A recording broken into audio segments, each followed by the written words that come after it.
Studied out existence of feasible solution.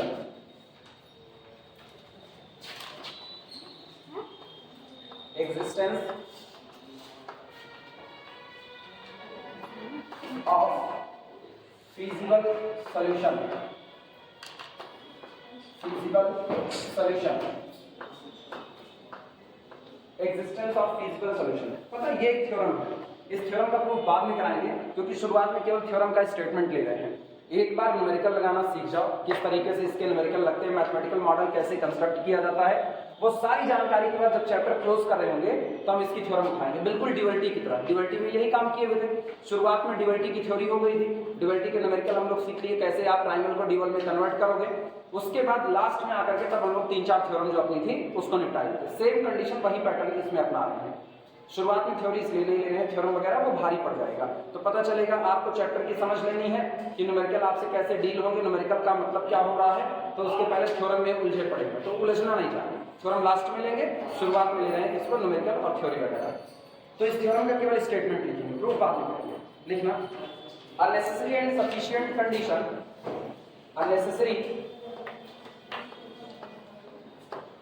unnecessary and sufficient condition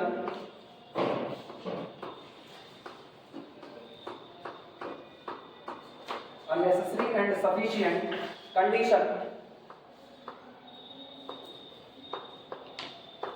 condition for the existence of a feasible solution, for the existence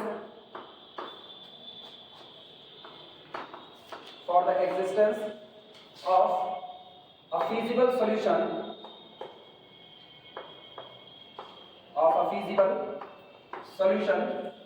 is total supply is equal to total demand. Total supply is equal to total demand.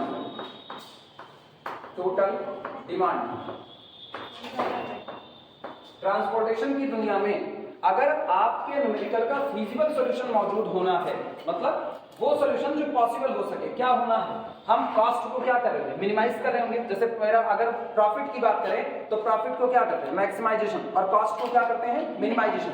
लेकिन पूरी problem किसकी है, transportation की।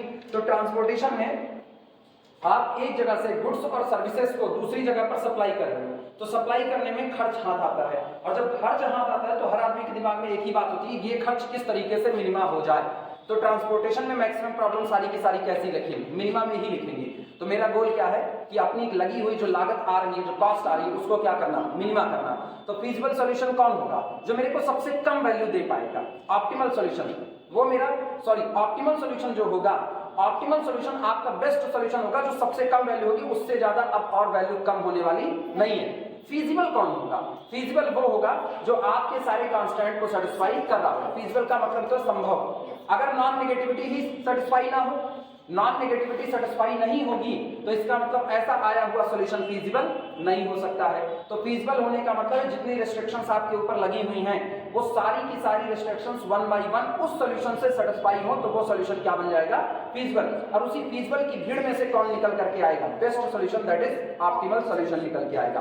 कह रहे हैं अगर आप ट्रांसपोर्टेशन की दुनिया में चाहते हैं कि आपका फीजिबल सॉल्यूशन आए, तो इसके लिए जो शर्त नेसेसरी और सफिशिएंट है, मतलब जरूरी भी है और पर्याप्त भी है, वो केवल यही है कि आपका टोटल सप्लाई और टोटल डिमांड दोनों आपस में कैसा होना चाहिए, बराबर होना चाहिए। यानी जिस दिन सप्लाई और डिमांड बराबर नहीं होंगे, उस दिन आपके पास फीजिबल सॉल्यूशन नहीं आएगा। ऐसे में सॉल्यूशन को निकालने के लिए मेरा एम होगा कि सबसे पहले हम टोटल सप्लाई और टोटल डिमांड दोनों को आपस में क्या करें, बराबर करें। यानी अनबैलेंस्ड प्रॉब्लम को क्या किया जाए, बैलेंस किया जाए। जब तक एक प्रॉब्लम बैलेंस नहीं करेंगे तब तक उसका सॉल्यूशन नहीं पॉसिबल है। क्लियर है ये बातें, लिखना total supply is equal to total demand. That is, अगर कल की बात याद हो तो ये बताओ, सप्लाई सेंटर माने थे S1, S2, S3 so on SM माने थे। पहले सप्लाई सेंटर पर सप्लाई कितनी थी, A1, जितना सामान वो दे सकता था। दूसरे पर A2, और इन जनरल लास्ट में SM पर कितना था, AM था। इतनी बातें हुई थी। तो ये बताओ, अब करें टोटल सप्लाई, मतलब A1 plus A2 plus A3 plus so on plus AM, ये आपकी टोटल सप्लाई हो गई कि नहीं, is equal to total demand. पहले डिमांड सेंटर पर डिमांड नीचे कितने लिखे थे, B1, दूसरे डिमांड सेंटर पर डिमांड कितनी थी B2, तीसरे पर B3 और लास्ट में BN। बराबर नहीं माने थे, बराबर नहीं माने थे। और फिजिबिलिटी अगर आपको चाहिए तो होना क्या है, summation AI is equal to summation BJ, जहां I वेरी करेगा 1 से लेकर के M तक और J वेरी करेगा 1 से लेकर के N तक। आई बात है समझ में, लिखना that is summation AI is equal to summation BJ। और पहला समेशन यानी सप्लाई के लिए I वेरी कर रहा है 1 से लेकर के M तक और डिमांड के लिए J वेरी कर रहा है 1 से लेकर के कहां तक, N तक। ठीक, इसको एक कंडीशन नाम देते हैं, इसको रिम कंडीशन बोला जाता है। Total supply is equal to total demand, इसको बोलते हैं रिम कंडीशन। तो अगर आपको फिजिबल सॉल्यूशन चाहिए तो रिम कंडीशन सेटिस्फाई होनी चाहिए। लिखना आल्सो कॉल्ड, ऐसे ब्रैकेट में लिखना also called rim condition, rim condition, also called rim condition. Note कर, पहुंच गए थे, कुछ छूटा नहीं है, इत्मीनान से लिख लो फिर आगे चलो। जी पूरी बात पहले लिख लो तब फिर आगे चलो। फिर हम लोग एक ट्रांसपोर्टेशन टेबल बनाते हैं, तब तक इसको रोकते रहे। हेडिंग है transportation table. Transportation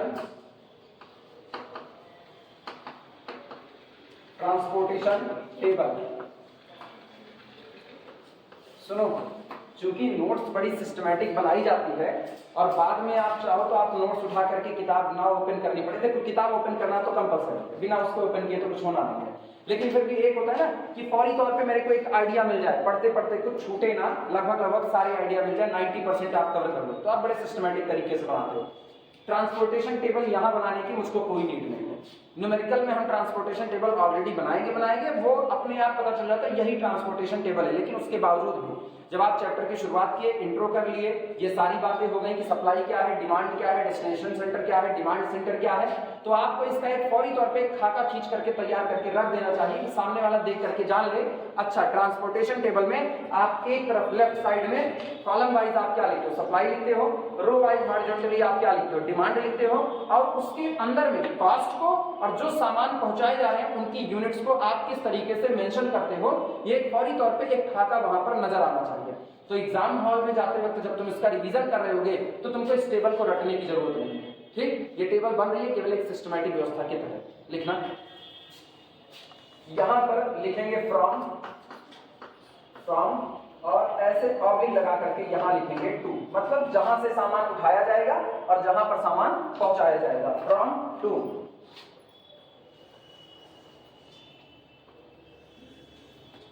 destination centre आपके हैं D1, फिर अगला डेस्टिनेशन सेंटर D2, मेरे बनाने के बाद चाहे बनाना तो तुम्हारी जगह कब लगेगी इसमें, D1 D2 इस तरीके से अप टू सो ऑन, और लास्ट में यहां पर है DN, मतलब ये डेस्टिनेशन सेंटर है जहां पर सामान पहुंचाया जा रहा है। टोटल N डेस्टिनेशन सेंटर हो गए आपके, और यहां कॉर्नर पर सप्लाई लिख दी जाएगी, कॉर्नर पर सप्लाई जिसको हम रिप्रेजेंट करते हैं कैसे, AI से, ये सप्लाई हो गई। अब यहां पर सप्लाई सेंटर हो गए S1, फिर कौन, सप्लाई सेंटर S1, फिर सप्लाई सेंटर S2, और इस तरीके से चलते हुए up to so on supply centre SM। ये रहा। ठीक, यहां फिर से डबल लाइन खींच देते हैं और यहां पर नीचे लिखा जाएगा डिमांड, और डिमांड को हम रिप्रेजेंट किससे करते हैं, BJ से। सुनो, पहले सप्लाई सेंटर से, ध्यान देना, पहले सप्लाई सेंटर से पहले डिमांड सेंटर पर जब एक यूनिट सामान पहुंचाया जाता है तो उसमें लगने वाला वक्त कहो या उसमें आने वाला खर्च कहो, जो भी वहां पर दिया रहेगा वो न्यूमेरिकल के अकॉर्डिंग बात होगी, उसको रिप्रेजेंट करते हैं C11, C फॉर कॉस्ट, इसलिए हम उसको C लिखते हैं, C फॉर कॉस्ट। लागत क्या रही, या तो वक्त खर्चा करोगे उसकी लागत है, या तो रुपया खर्चा करोगे उसकी लागत है। ठीक, तो कॉस्ट 11 मतलब पहले सप्लाई सेंटर से पहले डिमांड सेंटर की कॉस्ट है, एक यूनिट की कॉस्ट आपने लिखी। यहां आप लिखोगे C12 2 यहाँ इस तरीके से चलते हुए अप टू सो ऑन यहाँ C1N, यानी पहले सप्लाई सेंटर से N में डिमांड सेंटर पर, और पहले सप्लाई सेंटर की कुल सप्लाई कितनी है? A1 है, तो इसको हम लोग लिख देते हैं यहाँ पर A1। समझ में आई बात? इसी तरह अगला बोलो, दूसरे डिमांड सेंटर, दूसरे सप्लाई सेंटर से पहले डिमांड सेंटर C2-1, तो इसका क्या होगा? C2-2, और इस तरीके से चलते हुए C2N, और यहाँ पर क्या लिखेंगे? A2। सप्लाई, टोटल सप्लाई जितना S2 के पास मौजूद है, जितना सामान वो बेच सकता है, वो कौन हो गया? A2 हुआ। आई बात समझ में? फिर अगला बोलना, इस तरीके से ऐसे ही ये काम चलता रहेगा, और लास्ट का कोई बताएगा? लास्ट का CM1, ये कितना? CM2, और इस तरीके से चलते चलते CMN, और यहाँ पर कितना? AM। क्लियर हुआ? अच्छा, डिमांड देखना, पहले डिमांड सेंटर में कुल कितनी डिमांड की हुई है? B1, दूसरे ने कितना किया? B2, फिर इस तरह चलते हुए लास्ट ने कितना किया? BN। अब फिर रुकना, 2 मिनट रुको, 2 मिनट यार। अरे तुम लोग ना अभी ये डिब्बा जो बना हुआ है, ये डिब्बे का साइज रखना पड़ेगा, वरना लिख ही नहीं पाओगे पूरा।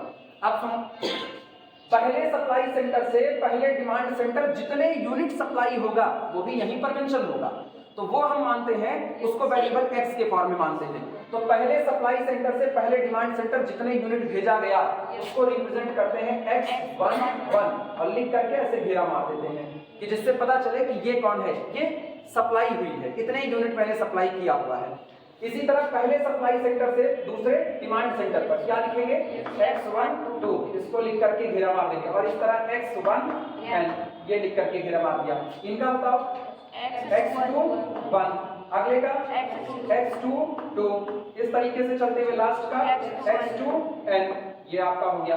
आखिरी बोल दो, xM1, अगला xM2, अगला इस तरीके से xMN। सहमत हो सारे लोग? आप बना सकते हो टेबल। और जो सबसे मेन चीज है वो यहाँ पर लिख देना। सबसे मेन चीज ये बताओ, फिजिबल सॉल्यूशन लाना है ना, ऑप्टिमम सॉल्यूशन कब चाहिए? ऑप्टिमम सॉल्यूशन किस भीड़ से आएगा? फिजिबल की भीड़ से। फिजिबल कब आएगा? जब रिम कंडीशन सेटिस्फाई होगी। रिम कंडीशन कहती है कि ये जितना डिमांड है इस पूरे को जोड़ दो, और जितनी सप्लाई है पूरे को जोड़ दो, बराबर आना चाहिए, यानी summation AI equal to summation BJ, और I vary from 1 to M, J vary from 1 to N, ये होना चाहिए। ये कंडीशन जब तक सेटिस्फाई होगी तब तक आपका फिजिबल सॉल्यूशन नहीं आएगा। नोट करो।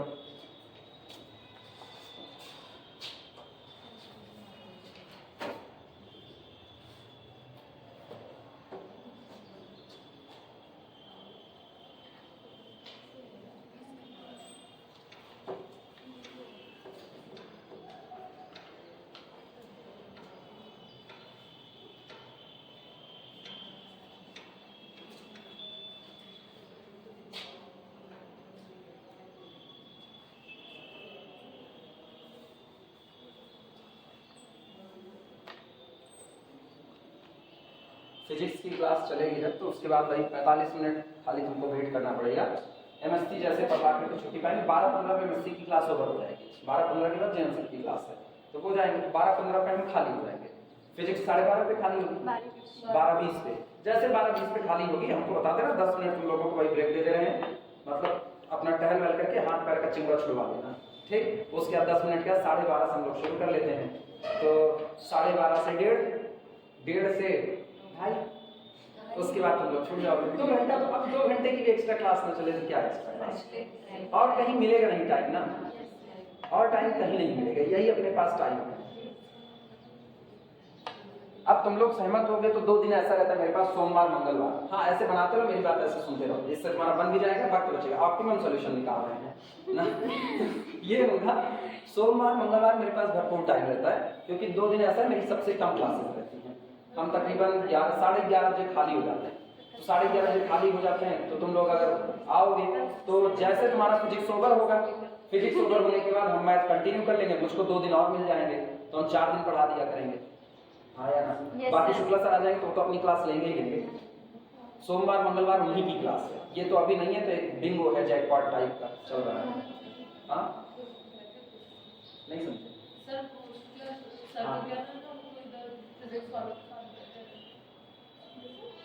शुक्ला सर निकाल न्यूमेरिकल एनालिसिस।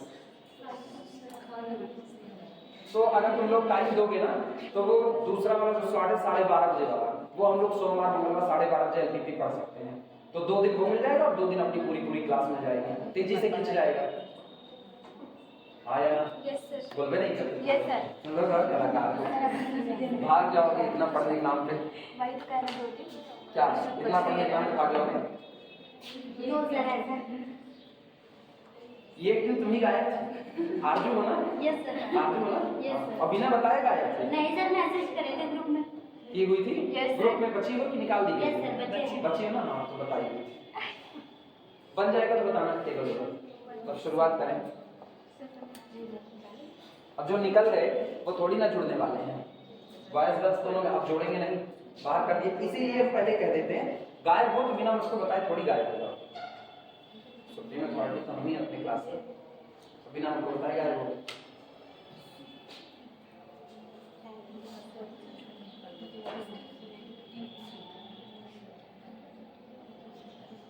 लास्ट लाइन फटाफट लिख लो, रिमार्क लिखाते हैं, ये तब तक मिटा दें।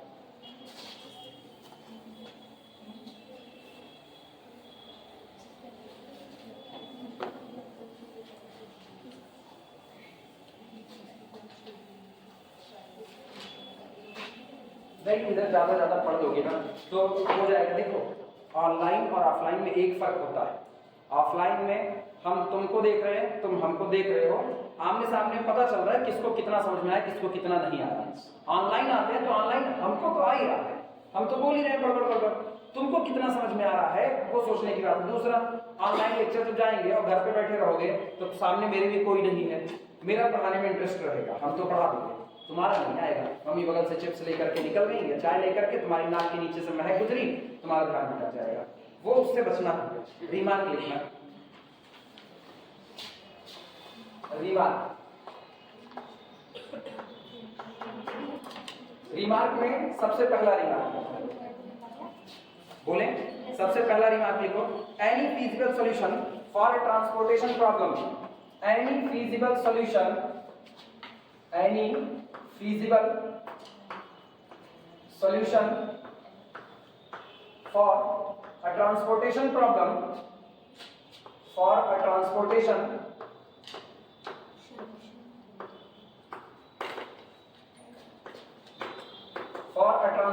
problem,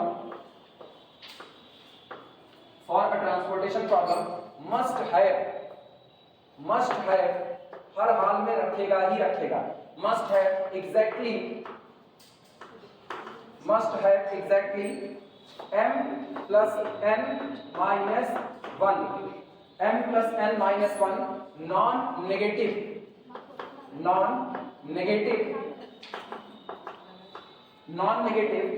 basic variable, non-negative basic variables, non-negative basic variables, या इन्हीं को दूसरी भाषा में एलोकेशंस कहा जाता है। और ब्रैकेट में लिखना और एलोकेशन, तुम लिखो फिर मतलब समझा रहे हैं। एलोकेशंस,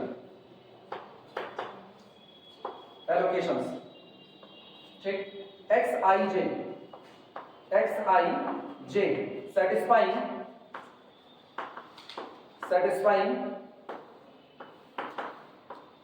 satisfying rim condition,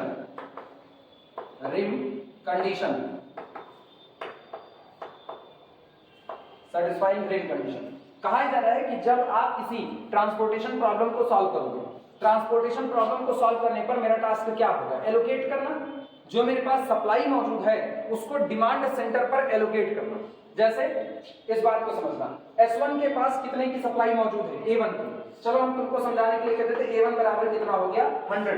यानी S1 एक ऐसा स्टोर है जहां से 100 सामान बेचे जा सकते हैं।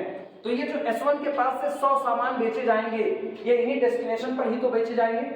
तो जब ये डेस्टिनेशन पर बेचे जाएंगे, जैसे S1 से पहले डेस्टिनेशन D1 पर 18 सामान बेच दिया गया, S1 से तीसरे डेस्टिनेशन पर 15 सामान बेच दिया गया। तो इसका मतलब कोई जरूरी नहीं है कि S1 से हर डेस्टिनेशन पर सामान बेचा जाएगा, सब पर नहीं बेचा जाएगा। क्यों? डेस्टिनेशन के ऊपर डिपेंड करेगा ना, उसको फायदा किससे खरीदने में है। ये तो मेरे ऊपर डिपेंड करेगा कि हम किस दुकान से सामान खरीदें। चौक में बहुत सारी दुकानें हैं कपड़े की, मेरे ऊपर डिपेंड करेगा कि हम किस दुकान से सामान खरीदें और किससे ना खरीदें। अब मेरे को डेस्टिनेशन मानो D1, मेरे को डेस्टिनेशन मानो D1 और चौक में 4-5 दुकानें चुन लो, उनको कह दो वो सप्लाई सेंटर है S1, S2, S3 so on. अगर मैंने किसी पर्टिकुलर एक दुकान से सामान खरीदा, जैसे मान लो कलकत्ता क्लॉथ हाउस वाले के यहाँ से सामान खरीदे और उसका 5वां नंबर है, तो इसका मतलब D1 ने सामान तो उठाया, लेकिन कहां से उठाया? S5 से, S1 से तो नहीं लिया ना, तो S1 से D1 पर कोई सप्लाई नहीं हुई है। ये न्यूमेरिकल को सॉल्व करने के दौरान पता चलेगा कि किस सप्लाई सेंटर ने किस डेस्टिनेशन सेंटर को सामान भेजा हुआ है और किस सप्लाई सेंटर ने किस डेस्टिनेशन पर सामान भेजा हुआ है। ये कभी दिमाग में मत बैठाना कि जितने सप्लाई सेंटर हैं वो सभी हर डेस्टिनेशन पर डिमांड अपनी सप्लाई भेजेंगे ही भेजेंगे, ऐसा पॉसिबल नहीं है। अपने ही दिमाग में ऐसे रखो कि जैसे ये क्लास है, इस क्लास में क्या जनपद साहब में पढ़ाने वाले सारे टीचर पढ़ाने आते हैं? नहीं। सारे तो नहीं आते हैं, सबका फिक्स बना हुआ है, उतने उतने टीचर जिसकी यहाँ पर क्लास चल रही वही यहाँ पढ़ाने आएगा। आर्ट फैकल्टी के कोई भी टीचर यहाँ पर पढ़ाने के लिए नहीं आते, हाँ या ना? इतिहास की क्लास तो नहीं चलती है यहाँ पर, मतलब उनकी यहाँ पर सप्लाई नहीं हुई है। आम जिंदगी की भाषा में है ये सारी बातें। और फिजिबल बिहेवियर यही है कि आप जब खुद ही सामान खरीदने जाते हो तो आप हर दुकान से सामान नहीं खरीदते, कुछ पर्टिकुलर दुकान होती हैं वहां से आप सामान खरीद लेते हो, बाकी वाले को आप छोड़ देते हो। तो यानी उन सप्लाई सेंटर से उन डिमांड सेंटर पर तो हुआ, लेकिन बाकी जगह पर सप्लाई नहीं की गई है। समझ में आई ये बातें? तो इसी तरीके से कहा ही जा रहा है कि जब आप ये काम कर रहे होगे कि सप्लाई सेंटर से डिमांड सेंटर पर सामान भेजा जा रहा होगा और आप पूरा यानी रिम कंडीशन बैलेंस कर ले गए होगे, total supply is equal to total demand. जब आप ये सब करके पूरा एलोकेशन खत्म करोगे तो आपके पास जो नंबर ऑफ एलोकेशन बचेंगे उनकी एग्जैक्ट संख्या होगी रो की संख्या प्लस कॉलम की संख्या -1। जैसे अगर मेरे पास रो की संख्या 6, कॉलम की संख्या मेरे पास मान लो वो भी 6, स्क्वायर मान लें, तो 6 6 कितना हुआ? 12। फीजिबल सॉल्यूशन के पास कुल कितने एलोकेशन होंगे? 12 में से एक कम 11। अगर 11 से कम एलोकेशन आ रहा है, 11 से कम एलोकेशन का मतलब है कुल 11 जगह पर सामान भेजे गए। कितने सामान भेजे गए होंगे इससे मेरा मतलब नहीं है, कितने सामान भेजे गए हैं वो तो रिम कंडीशन है। Total supply is equal to total demand. कितनी जगह पर सामान भेजे गए हैं उनकी संख्या कितनी होनी चाहिए? 11। अगर 11 जगह पर सामान भेजे गए हैं तो इसका मतलब है आपका सॉल्यूशन क्या है? फीजिबल है, वो पॉसिबल है कि आपका बेस्ट सॉल्यूशन बन जाएगा। लेकिन अगर सप्लाई हुए जगह की संख्या, जहां जहां सप्लाई हो उनकी संख्या कितनी बैठ गई? 10 बैठ गई, तो इसका मतलब अब आपका सॉल्यूशन फीजिबल नहीं है, उसमें कमी है और उसको आपको दूर करना पड़ेगा, तब आप अपना बेस्ट सॉल्यूशन पा सकते हो। आई बातें समझ में? फिर इसके बाद समझना दोबारा फिर से। मान लो मेरे पास सप्लाई सेंटर की जो संख्या है सप्लाई सेंटर की वो 10 है और मेरे पास जो डिमांड सेंटर है उनकी संख्या कितनी है? 5। तो कितना हो गया? 10 5 15। इसमें से एक कम करो कितना? 14। इसका मतलब 14 प्लेसेस ऐसे होंगे जहां पर मुझको सामान भेजे जाएंगे, जहां पर एलोकेशन होगा।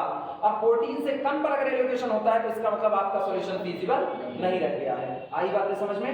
तो आपके पास टोटल नंबर ऑफ एलोकेशन कितने होने चाहिए? रो की संख्या प्लस कॉलम की संख्या -1, m प्लस n -1। और फीजिबल होने के लिए उसको रिम कंडीशन को भी क्या करना है? सेटिस्फाई करना है। ये नहीं कि आपने एलोकेशन कर दिया और जब आपने जितने का एलोकेशन किया आप उनको जोड़ो तो आपके द्वारा की गई टोटल सप्लाई डिमांड को भी पार कर दे, ऐसा पॉसिबल नहीं है भैया। किसी ने अगर आपसे केवल जैसे जब ब्रह्म भोज वगैरह होता है या कुछ भी खिलाया जाता है, 5 में बैठे रहते हैं तो लोग आते हैं पूड़ी वगैरह परोसते जाते हैं, तो कहते हैं ना भैया 2 मांगते हैं, कहते हैं 2 हमको दो ना, आप देते हो 2। ये तो नहीं कहते ना 2 या उधर से खाएंगे उठाना मरबो कर, ये तो नहीं कहते। तो जितने की डिमांड है सप्लाई भी आप उतने की ही देते हो। मम्मी भी यही कहती हैं ना, क्या रोटी खा के बताओ तो उतना परोसो, तो आप बताते हो 3 रोटी 4 रोटी जैसा भी। अब यहाँ मत के ना फूल सूंघते हैं ना, ये हमको भी पता है सारे लोग अच्छा खासा खाना खाते हैं। तो हाँ, कुछ लोग होते हैं ना वो कहते हैं खाना में बात आई कि नहीं यार हम तो खाली बस 2 रोटी खाते हैं, 2 रोटी, और शरीर उनकी देखोगे तो शरीर उनकी बुलेट चलाने लायक है। तो ऐसे लोगों को ना इग्नोर किया जाता है, ये झूठ है केवल। कौन सा? नहीं, ये तो हम नहीं के जो खाए वही मोटा हो ना, उनकी शरीर खाई की लगती है। जैसे मेरे से कोई पूछे अब हम झूठ बोलें, कहे नहीं यार फूल सूंघते हैं, सुबह खाते हैं शाम को खाते हैं, ऐसा नहीं, ट्रू फैक्ट है, जितना खाते हैं वो साफ सुथरा बता रहे हैं ऐसे। हाँ, तो ये याद रखना, दिमाग में बैठा के रखे रखना। वाइवा में खूब अच्छे से पूछा जाता है, ये वाइवा का भी क्वेश्चन है। बार क्वेश्चन है रिम कंडीशंस क्या होती है, पहला सवाल रिम कंडीशन क्या होती है, तो बताते हैं total supply is equal to total demand. इसके बाद फिर आपसे पूछते हैं नेसेसरी एंड सफिशिएंट कंडीशन बताइए, तो वो भी कौन है, रिम कंडीशन है। कहते हैं आपका एलोकेशन जो आपका सॉल्यूशन आया है वो फीजिबल कब होगा, तो आपको कहना पड़ता है जब उनकी टोटल संख्या m+n-1 हो एक बार, और वो रिम कंडीशन को सेटिस्फाई करे। मतलब आपके द्वारा किया गया कुल एलोकेशन जब उसको जोड़ोगे कितना आपने एलोकेट किया, तो जब आप उनको जोड़ोगे तो टोटल किया गया एलोकेशन आपके टोटल सप्लाई के बराबर आना चाहिए। डिमांड और सप्लाई बराबर करनी चाहिए। क्लियर हुआ, तब आप कहोगे मेरा सॉल्यूशन बेस्ट फीजिबल। बेस्ट तो बाद में होगा। ठीक, दूसरा रिमार्क लगाना, अगर टोटल सप्लाई और टोटल डिमांड मतलब टोटल सप्लाई और टोटल डिमांड बराबर हो गया तो इसको कहेंगे बैलेंस्ड प्रॉब्लम। लेकिन अगर ये कम ज्यादा हुए, सप्लाई ज्यादा हो गई डिमांड कम है, सप्लाई 200 सामान की है डिमांड केवल 100 की है, अनबैलेंस्ड हो गया कि नहीं हो गया, ऑब्वियस सी बात है। सप्लाई 200 की है डिमांड केवल 100 की है, तो 100 फादिल हो रहा है कि नहीं, ये जो 100 फादिल हो रहा है ये आपको नुकसान बैठाएगा। ठीक, तो वो आपकी अनबैलेंस्ड प्रॉब्लम है, इसको बैलेंस करना पड़ेगा। सप्लाई कम हो गई और डिमांड ज्यादा है, सप्लाई 50 की है डिमांड 100 की है, फिर भी अनबैलेंस्ड है, इसको भी क्या करना पड़ेगा, बैलेंस करना पड़ेगा। सेकंड रिमार्क लगाना इसमें, when total supply is equal to total demand, second लिखना remark number 2, when total supply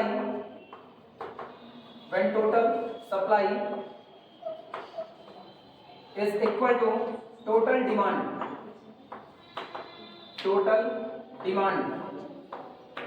total supply is equal to total demand implies that, ये implies करता है balanced transportation problem.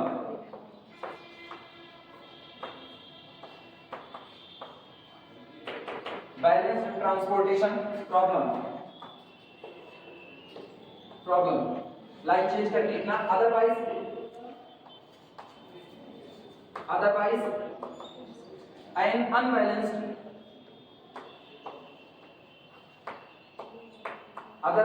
an unbalanced transportation problem,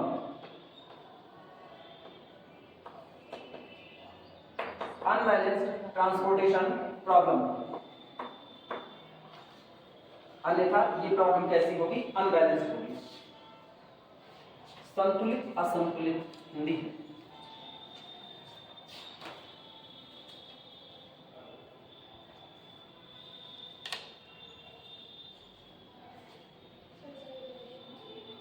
और अच्छा इधर रखिए,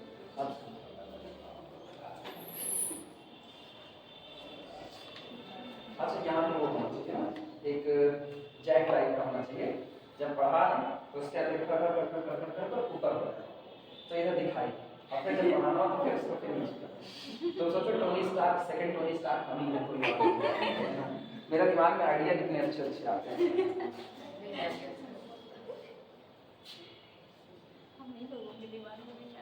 हाँ, ऐसे आइडियाज बड़े अच्छे होते हैं, बस वो अपने लोग क्या कहते हैं ना, इतने ज़्यादा अपने पास सुविधाएं नहीं है ना, मैंने बीटेक किया हुआ है, नहीं हम ऐसे ढेर सारे प्रोडक्ट बनाते थे, वो अलग बात है, हमारा अलग से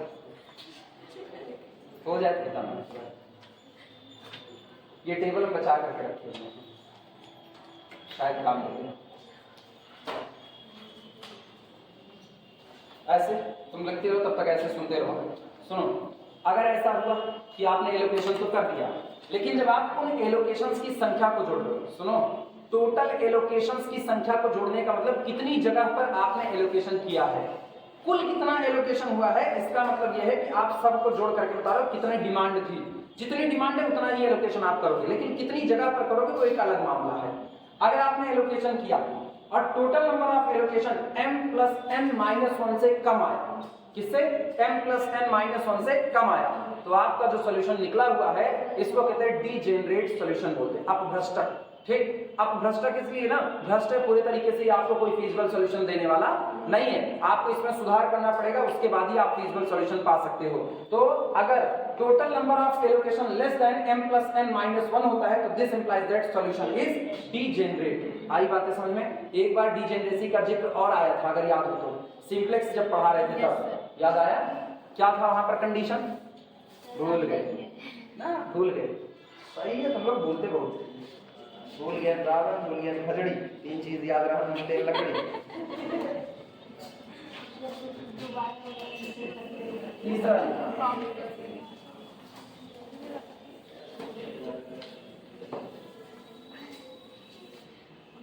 चलो थर्ड लिखो, number of positive allocations. Third लिखना, number of positive allocation, number of positive allocation bracket में लिखना at any stage, at any stage, किसी भी चरण के दौरान, एट एनी स्टेज, ये चरण का मतलब पैर नहीं है, पहले से बता दे ना, हाँ किसी भी स्टेप के दौरान। एक्चुअली प्रॉब्लम सॉल्व होगी तो कई स्टेप में सॉल्व होगी, और हर स्टेप में जैसे पहले आपने सॉल्यूशन किया, सॉल्यूशन करने के बाद आप चेक करोगे वो सॉल्यूशन आपका फीजिबल ऑप्टिमल है कि नहीं है। अगर वो ऑप्टिमल नहीं है तो फिर आप उसको सॉल्व करोगे, फिर जो आएगा फिर उसको चेक करोगे ऑप्टिमल है कि नहीं। मेरे ख्याल से तुमको सिंपलेक्स मेथड का इतना तो धुंधला धुंधला याद होगा कि हम लोग पहले एक टेबल बनाते थे, टेबल में फिर हम लोग जेड जे कैलकुलेट करते थे, जेड जे के बाद फिर हम लोग सीजे माइनस जेड जे निकालते थे, और फिर उसी सीजे माइनस जेड जे पर निगाह डालते थे कि क्या सारे नेगेटिव आए कि नहीं आए, मैक्सिमा का केस।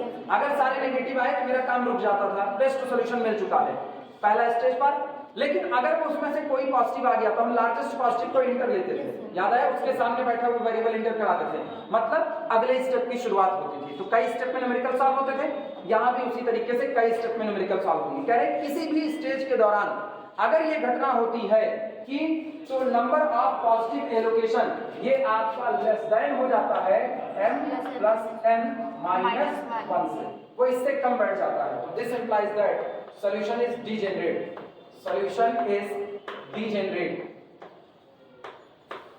Solution is degenerate. तब कहा जाएगा कि हमारा सॉल्यूशन कैसा है, डीजेनरेट है, ठीक। और अगर ऐसा नहीं होता है तो नॉन डीजेनरेट है, लिख देना otherwise non degenerate, otherwise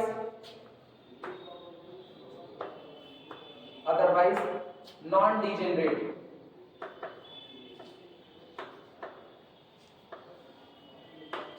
otherwise non degenerate. Note कर लो।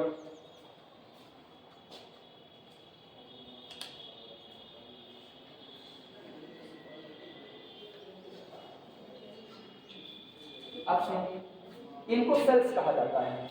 जैसे ये जो डिब्बा है, इस डिब्बे को सेल कहते हैं। सेल का मतलब कोठरी ना, कमरा, भीतर, अलग अलग नाम है। अब भीतर तो तुम लोग सुने ही नहीं लोगे, सुने गांव में भीतर बोलते हैं कमरे को ना, तो इसको सेल बोलते हैं। ये आप जेल को भी सेल बोलते हैं ना, बैरक नंबर किस बैरक नंबर में मौजूद है, तो ये आपका सेल कौन है, S1 D1। सप्लाई कहां से हो रही है, S1 से, डिमांड कौन सी है, D1 की है, तो इस सेल को बोलते हैं सेल नंबर S1 D1। आई बात समझ में। ये कौन सी सेल है, S1 D2 सेल है। ये लास्ट वाली कौन सी है, S1 DN है। ये कौन सी होगी, S2 D1 सेल होगी। ये कौन सी सेल होगी, S2 D2 होगी। तो ये बताओ अगर ith सप्लाई से आगे बढ़े और jth डिमांड पर टकराएं तो सेल कौन सी होगी, SI DJ।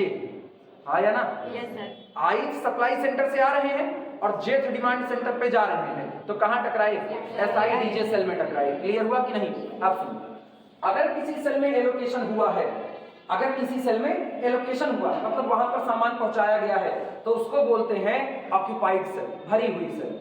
और अगर किसी सेल में कोई एलोकेशन नहीं हुआ, जैसे S1 से D1 पर कोई सामान ही नहीं भेजा गया, पूरा प्रॉब्लम सॉल्व कर लिया और पता चलता है S1 से D1 पर कोई सप्लाई नहीं हुई है, तो जो आपकी सेल S1 D1 होगी इसको क्या बोलेंगे, अनऑक्यूपाइड सेल बोलेंगे। लिख लेना इस बात को। चौथा रिमार्क,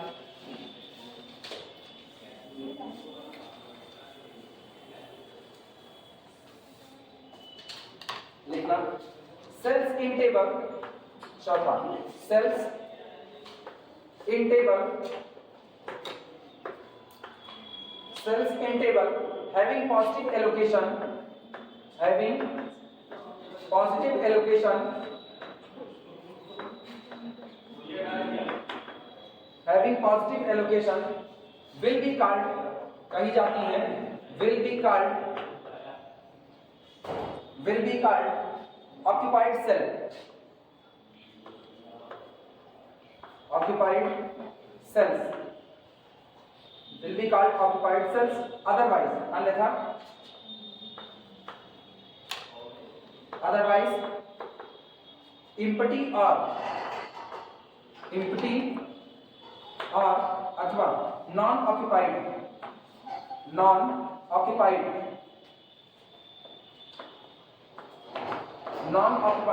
cells, बस अब तुरंत सबसे पहले न्यूमेरिकल बनाएं। प्रॉब्लम फॉर्मेशन, जहां पर हम एक न्यूमेरिकल को वर्बल डेटा दे करके मैथमेटिकल में कन्वर्ट करेंगे। बच्चा पूरा लिख लो तो न्यूमेरिकल बनाएंगे।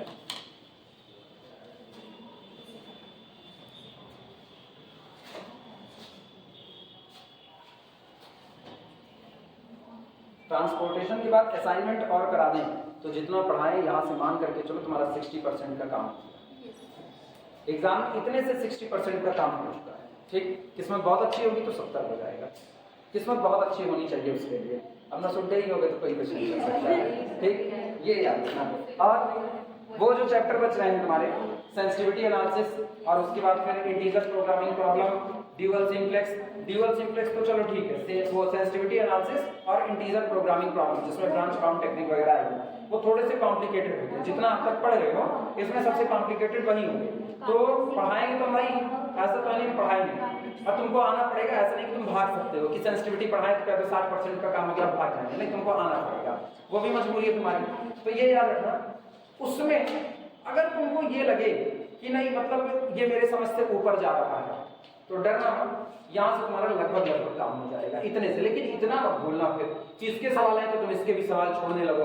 अब आपको ये चैप्टर नहीं आता है, चलो इसको छोड़ के दूसरा पढ़ेंगे, दूसरा चालू किए वो भी नहीं आता, चलो इसको छोड़ के तीसरा पढ़ेंगे। थोड़ी देर में क्या होगा ना, आप पूरे 10 के 10 चैप्टर पढ़ो, सब छोड़ दो, हम गणित नहीं पढ़ेंगे। तो ये काम नहीं करना है, मेहनत तो करनी पड़ेगी। सेंसिटिविटी एनालिसिस में अगर तुमको तकलीफ लगे, पढ़ाई में बड़े आसान लगेंगे, लेकिन अगर तुमको तकलीफ लगे तो हाँ, तुम वो वाला चैप्टर छोड़ सकते हो। चलो न्यूमेरिकल उठा लो।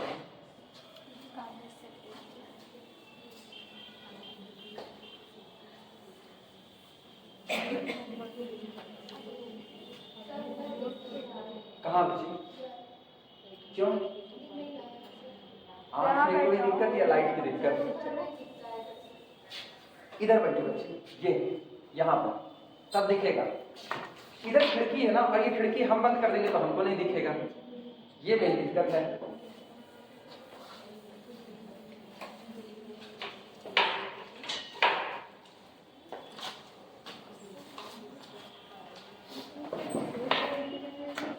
आ गई जगह? चलो एक प्रॉब्लम नोट करो, वर्बल डेटा दे रहे हैं, इसको मैथमेटिकल में कन्वर्ट कैसे किया जाएगा वो दिखाते हैं। लिखना problem, a company has 3 production facilities. Problem लिखो, a company has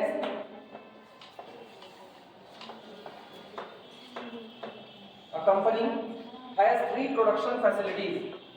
Has 3 production. A company has 3 production facilities.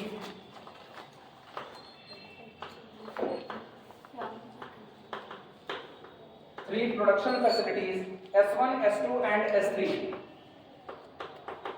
S1, S2 and S3. Okay, with production capacity with production capacity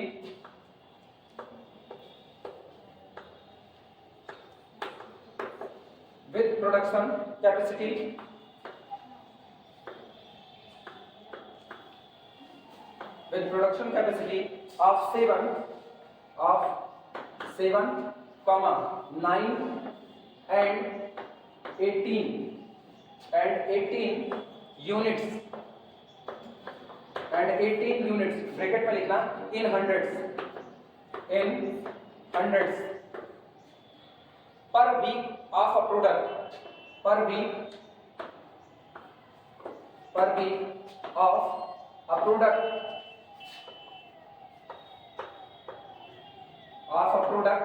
respectively.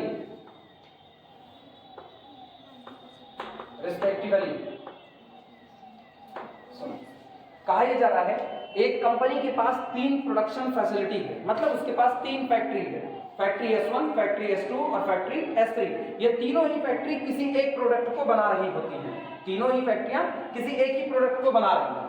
और S1 उस प्रोडक्ट की total 700 unit बनाता है, इन hundreds लिखा गया है। ठीक, तो अपने लोग लिखेंगे 7 में ही, मतलब इसी तरह 7, 9 और 18 लिखेंगे, लेकिन माना किसमें जाएगा, इन 100 लिखा गया है। तो पहली फैक्ट्री एक हफ्ते में 700 यूनिट बनाती है प्रोडक्ट की, दूसरी फैक्ट्री 900 यूनिट बनाती है एक हफ्ते में, और तीसरी एक हफ्ते में कितनी बनाती है, 1800। तो ये तो आपका हो गया सप्लाई, क्योंकि कोई भी फैक्ट्री सामान बनाएगी तो बेचने के लिए बनाएगी, तो इसका मतलब आपको सप्लाई दे दी गई। S1 की सप्लाई 700, S2 की सप्लाई 900 और S3 की सप्लाई कितना हो गया, 1800। क्लियर हुआ?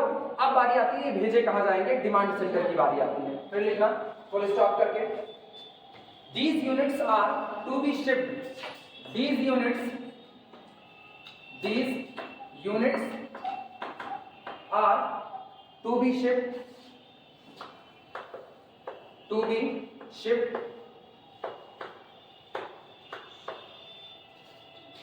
to 4 warehouses, to 4 warehouses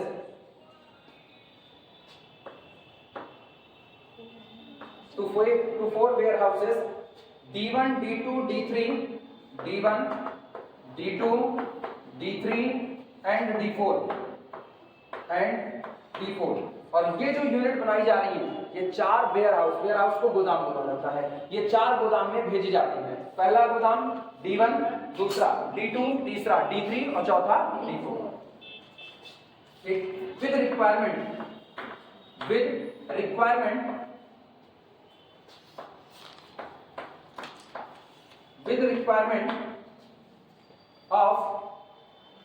requirement of 5, 6, 7 and 14, 5, 6, 7 and 14 units, 14 units, फिर ब्रैकेट में लिख देना in hundreds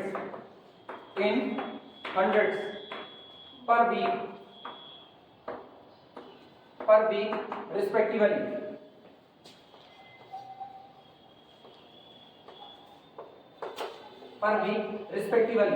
ठीक, फुल स्टॉप।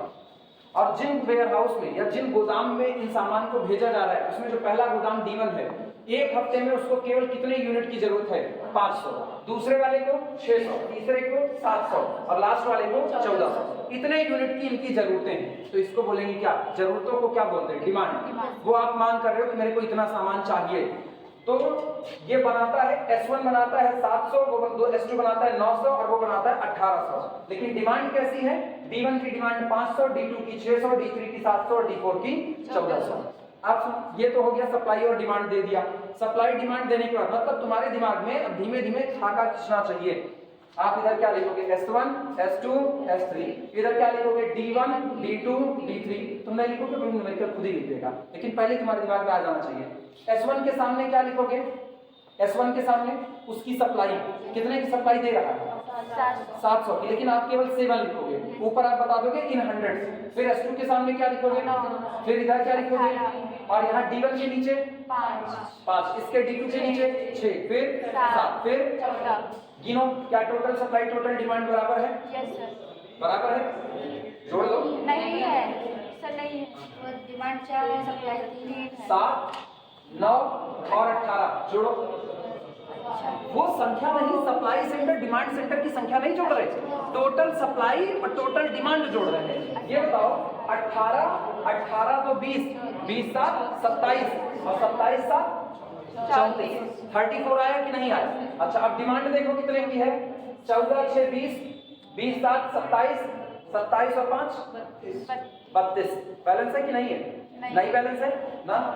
इनको पहले मतलब बिना मतलब का अनबैलेंस दे दी, अभी हम बैलेंस कर लेते हैं। 7 9 और कितना हो गया 18, 8 का 8 16, 16 17, 17 और 7 34, ये आ रहा है।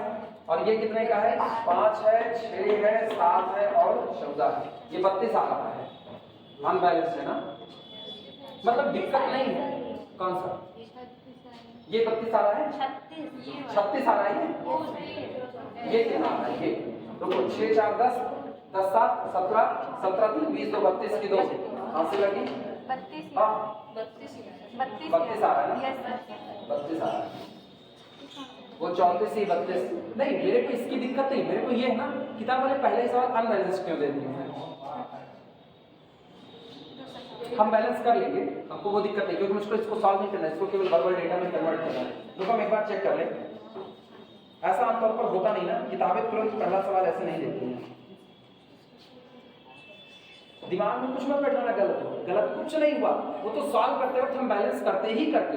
जब इसको कहेगा ना कि आप इसको सॉल्व कीजिए कि आपकी कॉस्ट कितनी आएगी, तो हम इसको बैलेंस कर देंगे डमी रो में डमी कॉलम जोड़ करके, उसका इशू नहीं। इशू केवल इतना ना, क्या हम तो नहीं डेटा गलत लिख लिए हैं, वो बैलेंस दिया वो अनबैलेंस कर दिया हम उसको तुरंत। लिखते वक्त ऐसा घटनाएं घटित होती रहती हैं।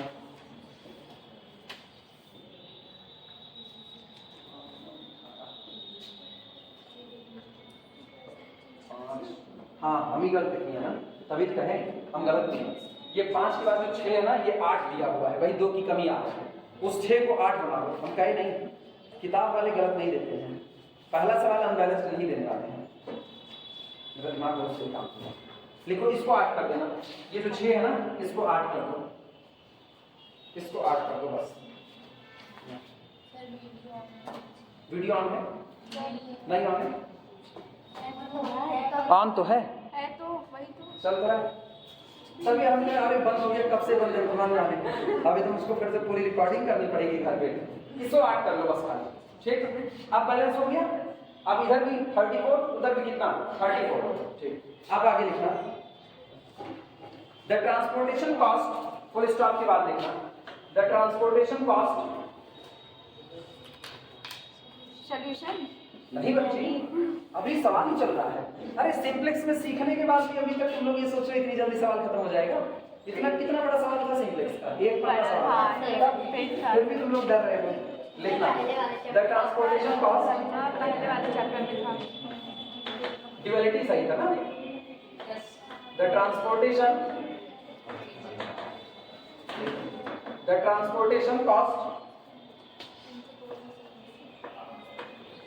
ट्रांसपोर्टेशन कॉस्ट ब्रैकेट में लिख देना in rupees, the transportation cost in rupees per unit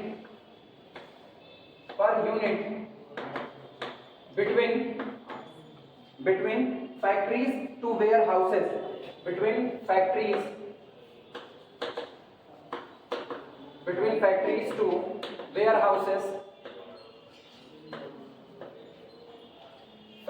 warehouses, are given in the table below, are given in the table below, अब ये दे रहे हैं कि जब आप फैक्ट्री से वेयर हाउस पे सामान लेकर के जाते हो तो जो खर्च आता है किसी फैक्ट्री से पर्टिकुलर किसी वेयर हाउस में सामान ले जाने का जो खर्च आएगा 1 यूनिट का खर्च, वो हम आपको एक टेबल में दे रहे हैं। ठीक, टेबल इन्होंने बनाई हुई है, टेबल बना देना।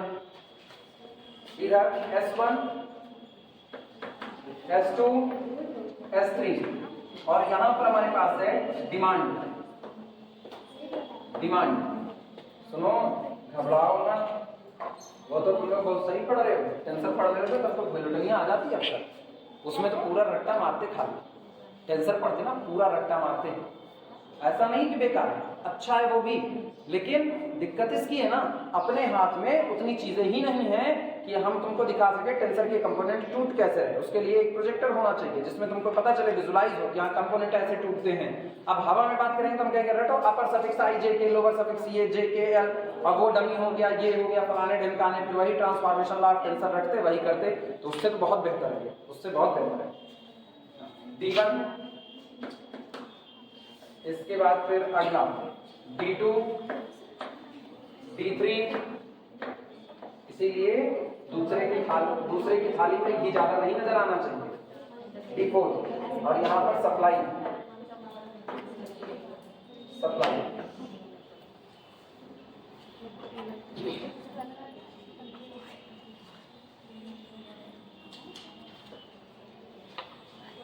चलो सप्लाई कितने की दी गई वो मुझको बता दो। सप्लाई इन हंड्रेड्स है, यहाँ पर जाने रखना इन हंड्रेड्स, ठीक। और डिमांड भी किसमें है, इन हंड्रेड्स, ऐसे लिख देना छोटा छोटा।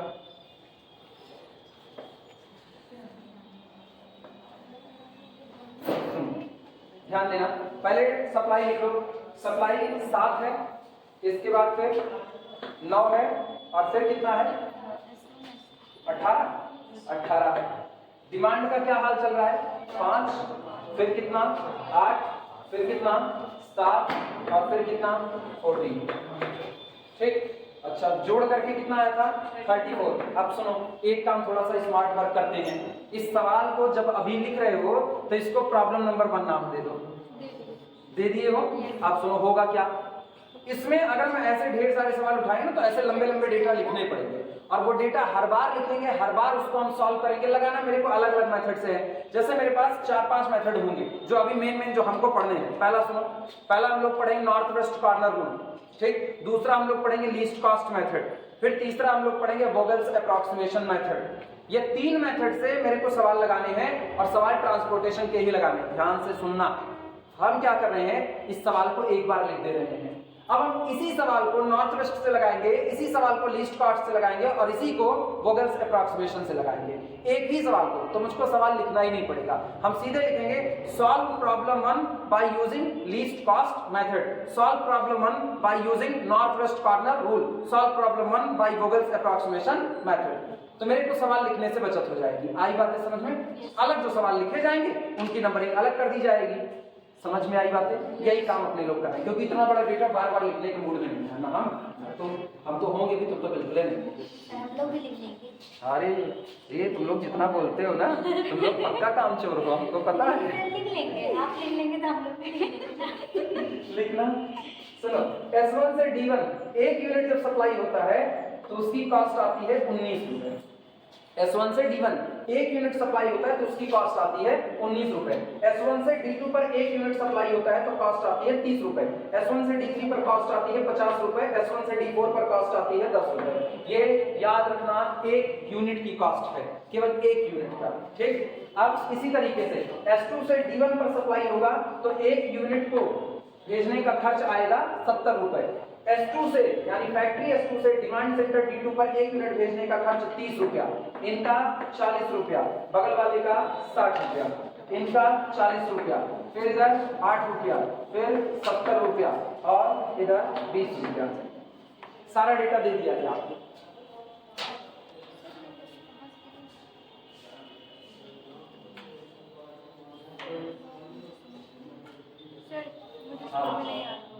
क्या नहीं समझ आया? पूरा मतलब क्वेश्चन में दिया गया है, क्या नहीं? टेबल क्वेश्चन में दिया गया इतने इतने। टेबल क्वेश्चन में ही दी गई है। अच्छा, मेरे को तुम्हारी बात नहीं समझ में आई। ये टेबल क्वेश्चन में ही दी गई है, अभी हम सॉल्यूशन नहीं रखते हैं।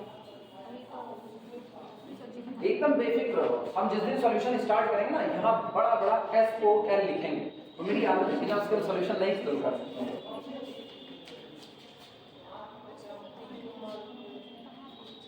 मेरे को ना सिस्टमैटिक काम करने की बड़ी गंदी आदत है, तो इसीलिए हम ऐसे ही करते हैं। प्रॉब्लम उठाने के लिए फिर हम सॉल्यूशन लिखेंगे ना, ये अच्छी आदतें नहीं है।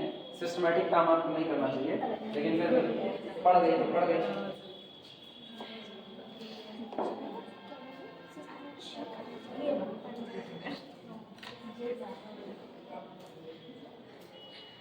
लड़कों के बारे में कहा जाता है ना, लड़कों की कापियाँ देख लो तो बिल्कुल सिस्टमैटिक नहीं रहती, जो मर्जी जहाँ लिख देते हैं। लड़कों का कमरा देख लो तब वो भी गंदवाई पड़े रहते हैं ना, शर्ट इधर फेंक दिए, बैग इधर फेंक दिए। तो अब कोई लड़का ऐसे सिस्टमैटिक काम करेगा तो गड़बड़ होगा ना, तो इसीलिए सिस्टमैटिक काम हम कर रहे हैं तो ये गलत है। मेरे को लिखना बड़ा गंदा करना चाहिए, लिखते भी थोड़ा ठीक ठाक, थोड़ा ठीक ठाक लिख देते हैं। हो गया है, सब लोग लिख चुके, टेबल सबकी बन गई। लास्ट लाइन लिखो, last line, formulate this transportation problem. इस पूरी ट्रांसपोर्टेशन प्रॉब्लम को बनाइए। फॉर्मुलेट अभी बिगाड़ के लिए, formulate this transportation problem, formulate this transportation problem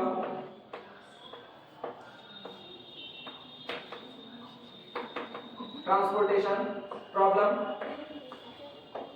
formulate this transportation problem as an LP model, as an LP model, as an LP model to minimize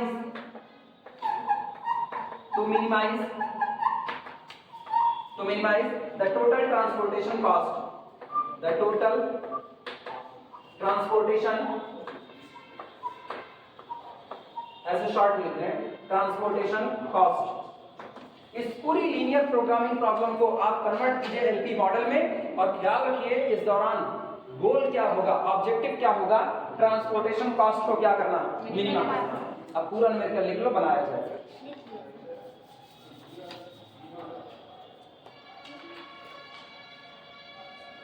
आखिरी line हो गई सबकी। Yes sir. सॉल्यूशन की पहली लाइन है, मेरे को इसको सॉल्व नहीं करना है, वो सिर्फ एक डेटा दे दिए गए हैं और वो कह रहे हैं कि आप इस डेटा को मैथमेटिकल फॉर्म में कन्वर्ट कीजिए, और जब ये मैथमेटिकल फॉर्म में नजर आए तो आपका जो गोल है वो ट्रांसपोर्टेशन कॉस्ट को मिनिमा करने का गोल होना चाहिए।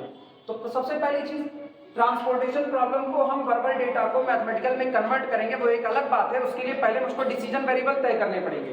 डिसीजन वेरिएबल नाम ही है वो वेरिएबल जो डिसाइड कर रहे हैं, क्या डिसाइड करना है, फला जगह से फला जगह पर कितने की सप्लाई देनी है, यही तो डिसाइड करना है। तो हम अपनी मर्जी से मानते हैं, माना जब S1 सप्लाई सेंटर से D1 सप्लाई सेंटर कुछ सामान भेजा जाएगा तो उन सामान की जो संख्या होगी वो होगी X11, हाँ या ना। X11 का मतलब पहले सप्लाई सेंटर से पहले डिमांड सेंटर कितना यूनिट भेजा गया उसकी संख्या X11। पहले सप्लाई सेंटर से दूसरे डिमांड सेंटर जितना सामान भेजा जाएगा उस यूनिट की संख्या है X12। जनरलाइज करो, ith सप्लाई सेंटर से jth डिमांड सेंटर पर जितना यूनिट भेजा जाएगा उसकी संख्या है Xij। क्लियर हुआ कि नहीं? जहां I क्या बताएगा, सप्लाई सेंटर कहां से आ रहे हैं, J क्या बताएगा, डिमांड सेंटर जहां पर ये सामान जा रहा है। तो I वेरी करेगा 1 से लेकर के कहां तक, 3। बच्ची अब वो तुम्हारे दिमाग में एम चल रहा है, 1 2 3 है तो सप्लाई सेंटर है, तो I वेरी 1 to 3 और demand J vary from 1 to 4। आई बात समझ में? तो आपके पास कुल कितने वेरिएबल होंगे, कुल कितने वेरिएबल होंगे, 7 वेरिएबल होंगे। सोच लो 7 ही होंगे कि और होंगे, नहीं 7 ही होंगे, 7 ही होंगे कि 7 लेके 21 होंगे, अरे राम, 7 होंगे कि 7 लेके 21 होंगे, ये बताओ। हाँ 21 होंगे महाराज, अभी तो डिसाइड नहीं हुआ ना कौन कहाँ सामान भेजेगा, अभी तो हम लोग मान रहे हैं। तो ये बताओ, सुनो, यहाँ क्या मानो, X11 पहला हुआ, यहाँ क्या मानो X12, यहाँ क्या X13, यहाँ क्या X14, कितने हुए 4। फिर यहाँ क्या मानोगे, X21 बगल वाले में, X22 बगल वाले में, X23 बगल वाले में, X24, 4 4 8 आया, 8 हो गए कि नहीं? फिर 12 फिर 12 3 इधर। अच्छा अपने लोग 7 3 21 कैसे बोल दिए? सुनो, ये 3 रो की संख्या कितनी, 3 और कॉलम की संख्या 4, तो 4 3 आई 12, हाँ 12 होंगे। अपने 21 कहाँ से बोलने लगे, पता नहीं कहाँ से बोल दिए। हाँ 7 बोल रहे थे ना, हम ये 7 बोल रहे हैं। हाँ। अच्छा तभी हम कह रहे हैं यार हम गलती कहाँ कर रहे हैं। 4 आपके पास कौन है, डिमांड सेंटर, और 3 आपके पास कौन है, सप्लाई। तो मैट्रिक्स कितने की बनी, मैट्रिक्स कितने की बनी, 3 क्रॉस 4। मैट्रिक्स बनी 3 क्रॉस 4। 3 क्रॉस 4 की मैट्रिक्स में जगह कितनी, 12। 4 3 12 जगह हुई, 12 जगह पर 12 वेरिएबल काम कर रहे हैं। तो आपके पास टोटल वेरिएबल कितने हुए, 12। इसीलिए हम इसको सिंप्लेक्स मेथड से नहीं सॉल्व करते हैं, इसीलिए वेरिएबल बहुत ज्यादा है। 12 वेरिएबल होने का मतलब सोचो, X11 X12 X13 इस तरह करते करते आप कितना लिखोगे, 12 वेरिएबल आप लिखोगे टोटल। वहां 3 4 लगाने में 3 3 4 4 टेबल बंदी थी, 12 लगाओगे तो पता चलेगा 12 जन्म लेने पड़ेंगे। 12 पेज में आने बहुत ही अच्छी बात है बच्चे, उसने भी नहीं आएगा।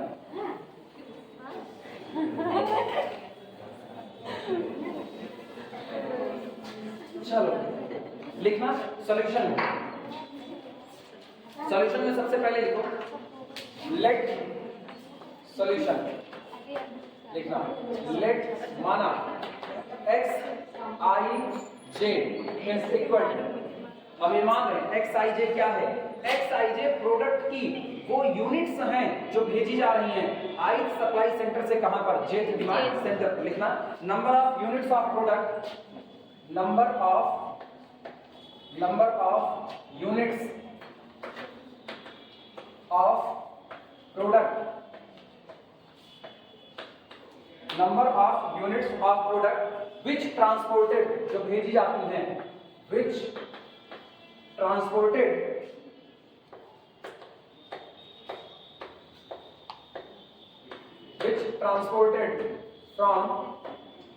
from supply center SI to demand center DJ। XIJ वो टोटल नंबर ऑफ यूनिट है जो आई सप्लाई सेंटर से जेथ डिमांड सेंटर पर भेजी जाती है। आई बात समझ में? जहां पर वेयर आई की वैल्यू देख लेना, I is greater than or equal to 1 less than or equal to 3, क्योंकि तीन ही सप्लाई सेंटर है, S1 S2 और S3। और J के लिए बोल देना J is greater than or equal to 1 less than or equal to 4, मतलब J वेरी करेगा 1 से 4, I वेरी करेगा 1 से 3। अब हेडिंग डाल दो, transportation model as an LP model, transportation problem as an LP model. Heading transportation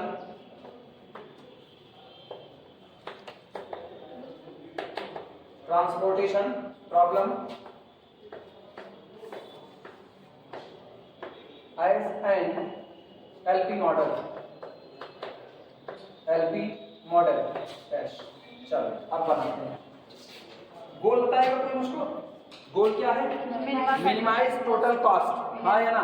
तो अब थोड़ी देर लिखना बंद कर देना सब लोग, अगर ये हो गया तो इतना पहले लिख लो तब बंद करो, इतना पहले हो जाएगा।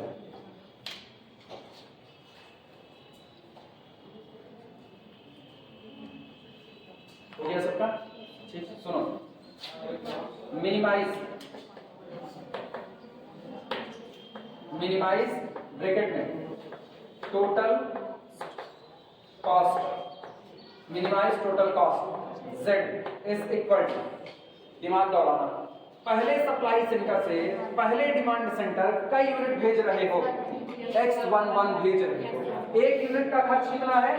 19 रुपए। तो X11 यूनिट का खर्च कितना होगा? 19X11। तो यहाँ पर हम लोग लिखेंगे 19X11, हाँ या ना?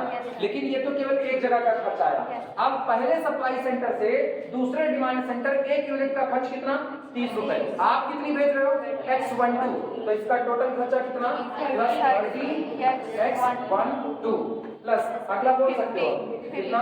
50X13 प्लस अगला 10X14, फिर इक्वल टू नहीं, अभी इक्वल टू, कोई इसको साथ वाले को नहीं शामिल करेगा, ये आपकी टोटल सप्लाई है, खर्च नहीं है। अब यहाँ पर आओ, प्लस अब वो खर्च भी जुड़ेगा जो S2 से D1 पर भेजे, कितना? 70X21। भैया ये भी सारे लोग दिमाग में रखना, हम इसको जानबूझ करके इसके नीचे लाते हैं जिससे सिस्टमैटिक तरीके से नजर आए कि हर एक सप्लाई सेंटर के लिए आपके पास वेरिएबल है। पहले सप्लाई सेंटर के लिए 4, दूसरे के लिए 4, तीसरे के लिए 4, टोटल 12 वेरिएबल हैं। बाकी कोई अगर चाहे ना तो यहाँ प्लस लगाए, सही तो ये यहाँ प्लस लगाए और इसको यहाँ से लिखे, एक लाइन में सीधे लिखते हुए चले जाओ। आई बात समझ में? तो ये हुआ 70X21, फिर कितना? 30X22 प्लस फिर बोलो 40X23 प्लस फिर कितना? 60X24। अगला बोलो प्लस, अब ये भी जुड़ेगा, कितना? 40X31 plus 8X32 plus 70X34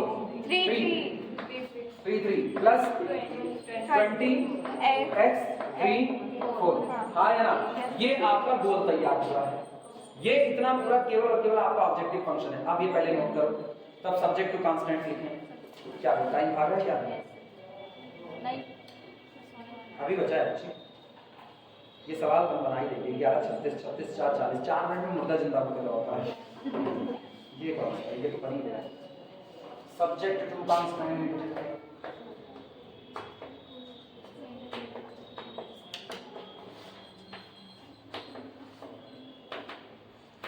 subject to constant, दो कांस्टेंट बनेंगे, एक सप्लाई, एक डिमांड कांस्टेंट और एक होता है नॉन नेगेटिविटी, वो तो यूनिवर्सल रहेगा।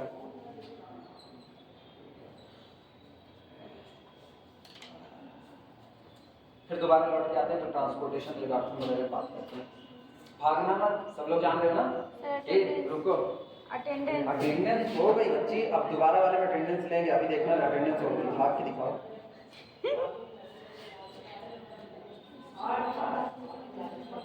जो लोग सर नीचे किया उनको भी पहचान ही लेंगे। अटेंडेंस हो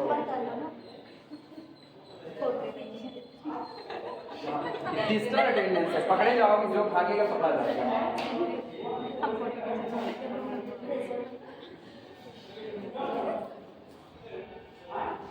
कोई भी ये याद रखना, गायब हुए तो लोग जाता हो गया। डेटा मेरे पास आ गया, नाम लिखते तो बगल वाले कह के जाते यार मेरा नाम लिख देना ना, अब नहीं आ रही है, अभी तो फंस गए ना, फोटो में किसका नाम लिखा है। हो गया ये सब्जेक्ट टू कांस्टेंट है। सुनो, सबसे पहले सप्लाई कांस्टेंट की बात सुनना। ये बताओ, दिमाग चौड़ाना, S1 से D1 पर कितने की सप्लाई हुई? S1 से D1 पर कितने की सप्लाई हुई? X11 इतना यूनिट आपने भेजा, अभी तो कुछ नहीं पता ना कितना भेजा, तो वेरिएबल में मान रहे हैं। S1 से D2 पर कितना यूनिट भेजा? X12। S1 से D3 पर कितना भेजा? X13। और S1 से D4 पर कितना भेजा? X14। लेकिन आप S1 से चाहे जितनी जगह सामान भेजो, S1 बेचारा 7 से ऊपर तो सप्लाई नहीं कर सकता, तो इसका मतलब X11 plus X12 plus X13 plus X14 is equal to less than और इक्वल टू नहीं, इक्वल टू चलेगा। पूरी सप्लाई एडजस्ट करनी है, ठीक। कोई कंपनी ये नहीं चाहेगी कि हम सामान बनाए और वो सामान बचा भी रह जाए, नहीं, मेरा सारा का सारा सामान बिक जाए वो अच्छा है, बस कंपनी ना बिके, लाइक कंपनी बेचने लगो। X11 plus X12 plus X13 plus X14 is equal to कितना? 7। दूसरा तो अब अपने आप से बोल सकते हो, X21 लिख दें यहाँ, X21 X22 X23 X24, अब सबका जोड़ कितना होना चाहिए? 9। तो ये हो गया X21 plus X22 plus X23 plus X24 is equal to 9। वो इन 100 है तो अंडरस्टूड 700 900 ही लिख जा रहे हैं। ये कौन है? X31 X32 X33 X34 is equal to 18। X31 plus X32 plus X33 plus X34 is equal to 18। और इसको ऐसे कंबाइंड लिखना, इसको बोलते हैं सप्लाई कांस्टेंट।